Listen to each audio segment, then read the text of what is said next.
Welcome back to Grassroots Media. Welcome back to this week's edition of the Stephen Gregg Show, where we cover everything on the hardwood with the South Greene Lady Rebels basketball team. As always, I'm joined here with head coach Stephen Gregg. Coach, how are we doing this afternoon? Doing well, you? Doing well. It's almost Christmas break for you. How excited are you about that? Ready for a little rest. Yeah. I know you got the Ladies Classic coming up. That's not until, I think, 2 more weeks, though. So you've got one more game in the meantime with Granger coming up tomorrow night. But let's talk about the previous 2 wins that you had. Ended up playing against Hampton and University High. Hampton welcomed them into the conference last week. They played Chucky Doak in their first matchup.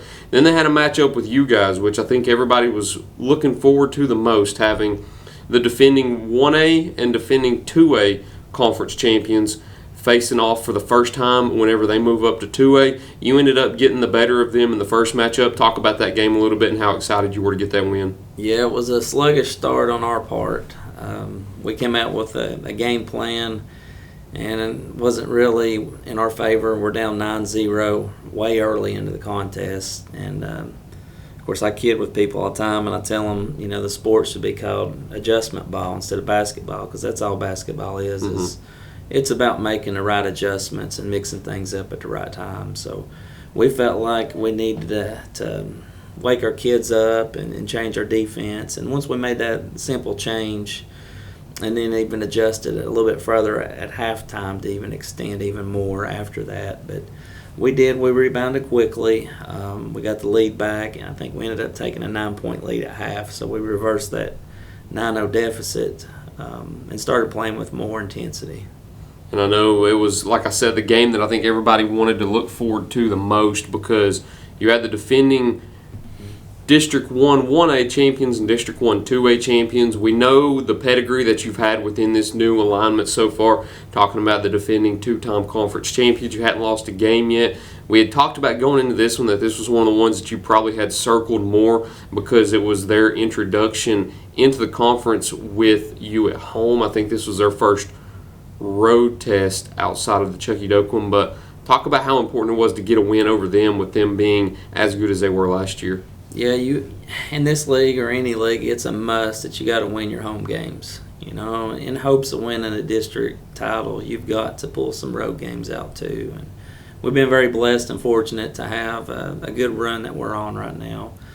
But we definitely had that one on the calendar because we felt like we lost 2 really close games to them last year, and we knew that they would come in and push us to the test this year. So to get that upper hand was huge. But you're required to win them at home. You know, that's an expectation. But the way we won was really good and convincing. So hopefully we could have planted a seed there that'll help when we have to go up to Hampton. You get a little bit of a break now between conference games. I don't know the next conference game for you, but I know it'll be all the way in January now. You had a game against University High last night also, traveled up to Brooks Gym to play in that game. Talk about that win and how good it was to get a win and play on such a larger floor too. Yeah, it was an extra 16 feet. You know, most high schools between 85 to 95 feet, and I think that one's 110. Mm-hmm. So we tried not to have to run the whole length. We tried, you know, employing a certain type of press and sort of like Groundhog Day again all over. Something didn't work. We had to adjust. And then once we made a few more fine adjustments, we got to rolling.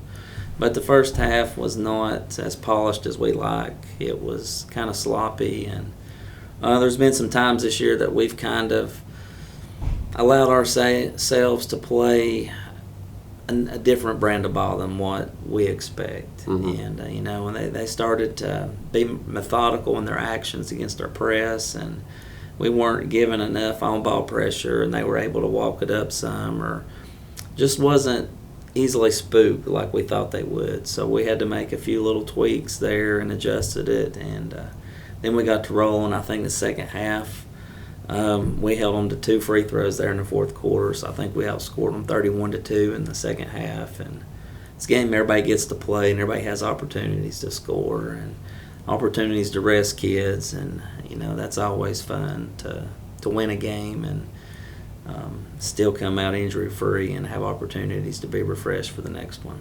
Who were some of your biggest contributors and best performances over these last 2 wins also?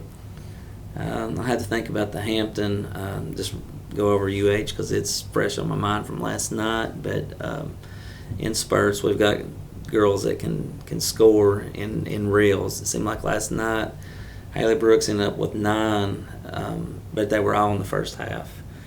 I think our team leader was Emma. She had 17. I think Riley had 10.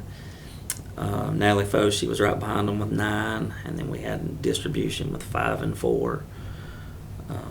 At the Hampton game, I can't really remember without looking at those statistics what's in front of us. I know we did have 5 in double digits. That's a key factor whenever you're playing a team like Hampton too. Yeah, I think if I'm remembering right, Ava Clark led us with 16 or 17, and then we had 2 with 15, and then 2 with 11. So I think it was Ava, Emma, Haley, Riley, and Courtney who led us that night. So, anytime you're getting double digits out of 3 or 4, you're doing something. But to have 5 in double digits speaks volumes of how they were sharing the ball and getting after it. Didn't expect it to be a 25-point margin of victory, but we did get it up over 30, and they made a deep run there late in the fourth quarter. But proud of the girls' effort that night. They did listen well and adjusted and made the adjustments that we needed. And like I said, hopefully we planted a pretty deep seed there. That way when we go to Hampton, they'll remember that night. Playing against Hampton UH back-to-back, that raises your cardio up a little bit because those are 2 teams that really like to turn the pressure up. But that's something you guys like to do a lot too, I've seen in some instances. Yeah, we are trying to set our identity on fast pace. Even if they do score, get it out and push it up quickly. Not saying we can't be good or efficient in the half-court offense, but games meant to be played in high-paced up-tempo. I mean, that's why the game was invented. Naismith invented it as an indoor activity for exercise. So we just want to treat it that way and push it as fast as we can every opportunity. You get those 2 wins out of the way now. You've got one more regular season game before you move into the Ladies Classic and close the 2023 calendar season. You've got Granger coming up next. That'll be another tough battle for you going up there to play them at Rutledge first. We'll go ahead and talk about that in just a moment. We need to go ahead and cut into a break, so we'll be right back after these messages here on Grassroots Media. Bayleton Drug Company services the surrounding communities of Bayleton with excellent patient care using a full-line pharmacy, over-the-counter selections, and a convenient drive-thru. When you visit us, you are treated as a neighbor, not a number. It's not just our slogan, but our culture. We're investing in our patients, local schools, and community. For over 5 years now, we have established ourselves as an independently family-run pharmacy that isn't driven by corporate goals. We are driven by what is best for your overall health and wellness. We're conveniently located so you don't have to make the drive. Prescription drugs are just the tip of the iceberg. We also offer natural remedies, essential oils, at-home medical needs such as walkers, rollators, bath accessories, as well as wound care products. And coming soon, basic urgent care services. What makes us better than other drugstores out there? When you frequent Bayleton Drug, you will receive professional, courteous, and friendly service that goes above and beyond any other pharmacy in the area. Remember, you're a neighbor, not a number.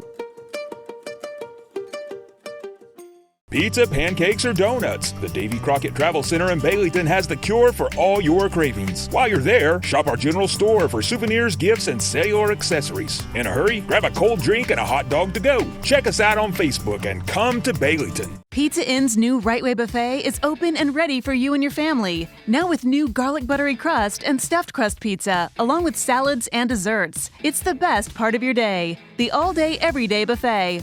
Only at Pizza Inn Greenville. Welcome back to Grassroots Media, and welcome back to this week's edition of the Stephen Gregg Show, where we cover everything on the hardwood with the South Greene Lady Rebels basketball team. As always, I'm joined here with head coach Stephen Gregg. So you got Granger coming up on the schedule this week. It'll be the last remaining game you have in the regular season up until the Ladies Classic.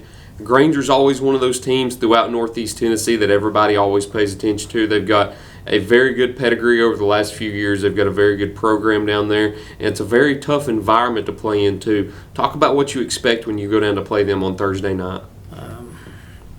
number one, just the tradition that they have, Rutledge, and just what they bring each and every night. They live off the success that they've had previous years. But I've kind of watched them a little bit this year. They're playing a lot of young kids. The Hayes girl they have is a great scorer, and we got to know where she's at all times. But to look at their scores earlier and what they're doing now, I can already see some drastic improvements. And I was telling my assistant the other day, they're going to get better. When you have to throw and thrust younger kids out there, they're only going to grow with experience. But Granger is a very tough place to play if you've never played there. They always have a great student section. But we've had battles. I've taken teams up there, and probably the last 3 or 4 years, and I can remember one game in particular.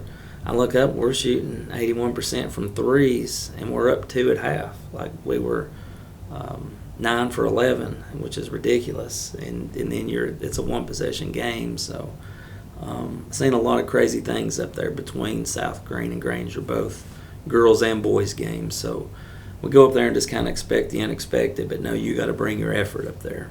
I feel like it's one of the more exciting non-conference home and aways that we have in Greene County every year, because you have some of those like the Granger and the South Greens, where each team plays each other every year. They really have no effect on either team's conference, but it's still fun to see the high level of talent that each team brings to the table in the classic games that you all have had over the past few years. It's fun to see that, and I think it's one of those that the fans, including myself, always pay attention to and enjoy watching. And I think you all have done a great job at putting on those great games for the fans and everybody. Yeah, even the JV games are great. Just the two communities and the pride that they have, and just the atmosphere to want to play and win your home games. So we know it's not going to be easy at all. And I think both teams have good relationships with each other too.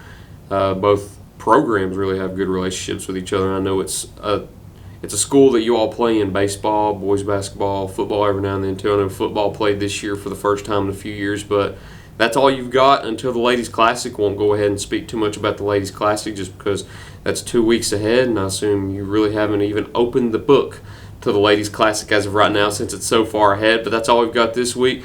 Coach, once again, thank you for allowing me to come down here and sit down and talk about Rebel basketball with you. Thank you all for watching this week's edition of the Stephen Gregg Show. We look forward to seeing you all next time here on Grassroots Media.